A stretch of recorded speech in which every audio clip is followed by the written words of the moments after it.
representing 2C2P, and I would like to share a little bit about what we do across Southeast Asia. 2C2P is about 13 years old, started in 2003. We started at 20 square meter office with 2 guys in the office, and we have grown ourselves into about 150 employees across Southeast Asia. So today we have 9 offices across Southeast Asia, headquartered out of Singapore. And we are now partners of 26 banks. Some of them are our customer as well. And today, throughout this presentation, I would like to share with you why do we need office in every single country? Why are we partnering with a lot of banks and other types of partners?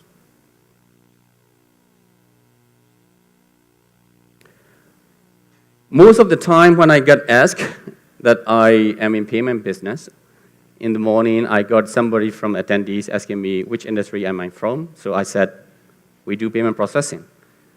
And he said, again? I met a lot of payment companies across Southeast Asia. So I'd like to focus only 2 things.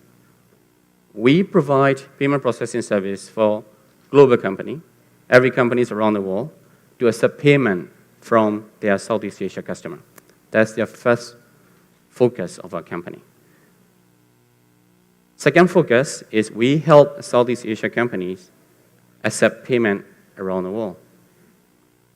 That's all we do, and that's what we do for a living for the past 13 years.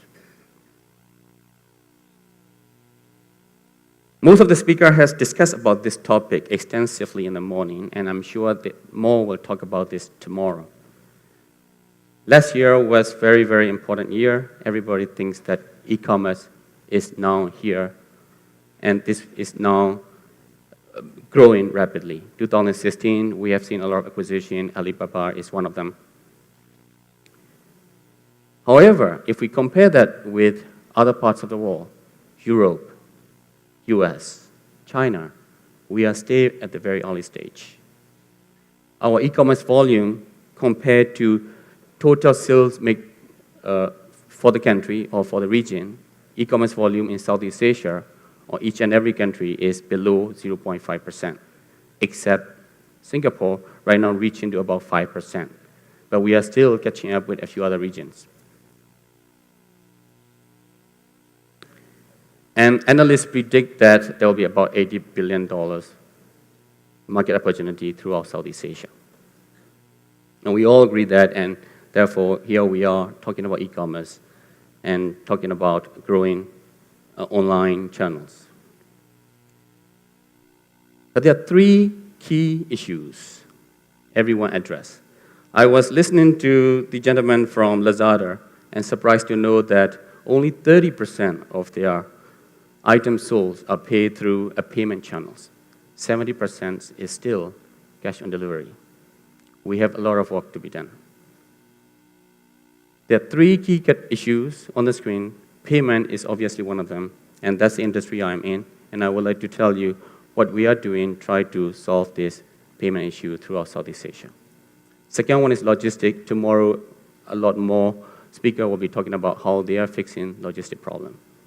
And the third is interesting one. It's not really a problem. It is more like regulatory framework throughout Southeast Asia. There are some countries with very developed regulations and standard. Malaysia is one of them. And there are some countries still evolving and setting up their laws and regulations.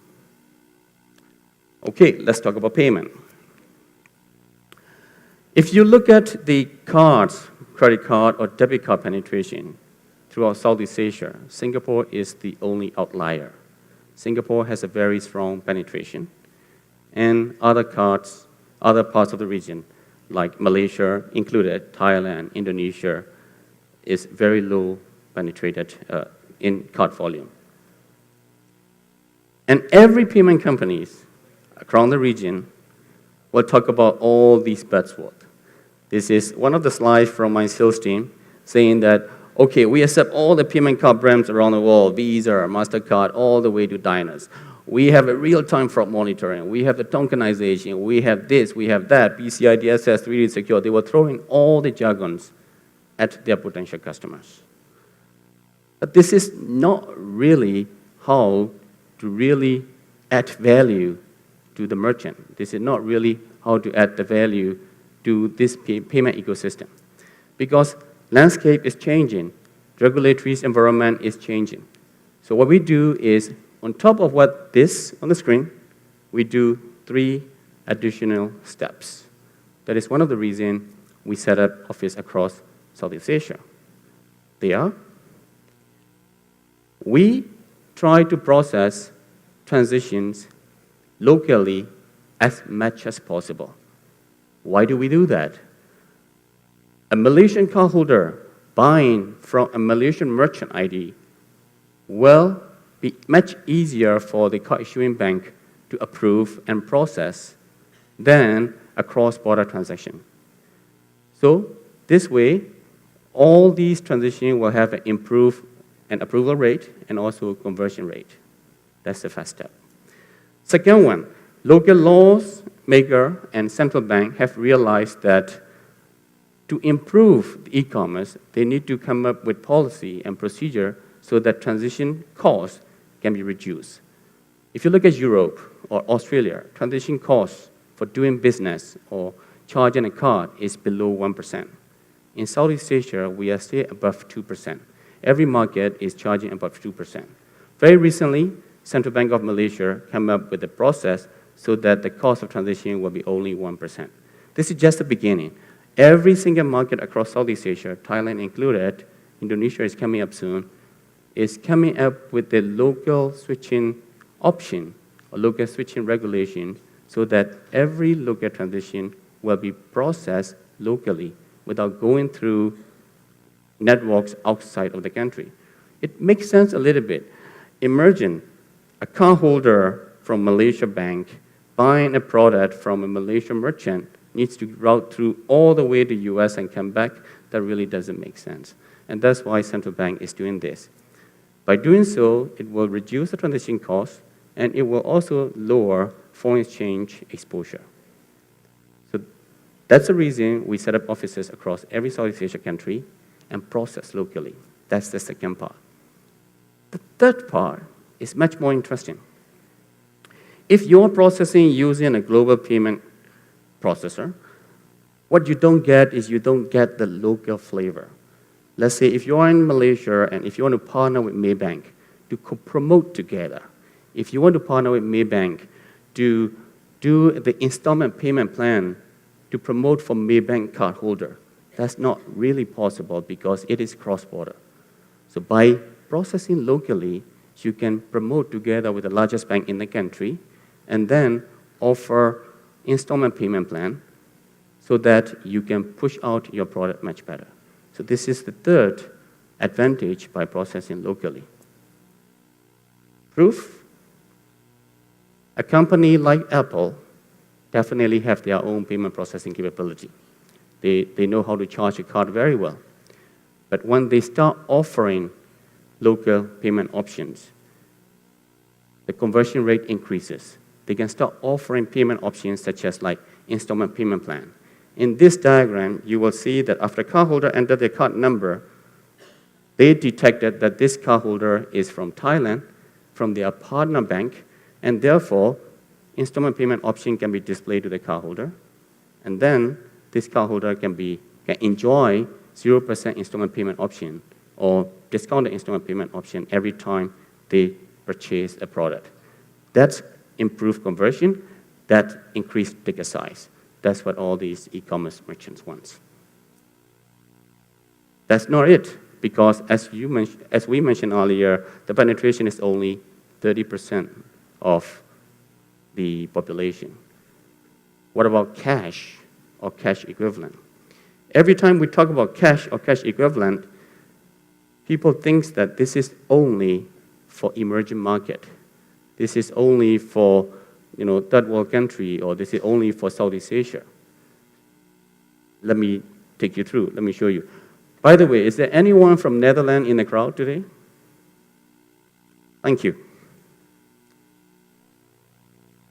Bank account penetration in Southeast Asia is much better prospect compared to credit card or debit card.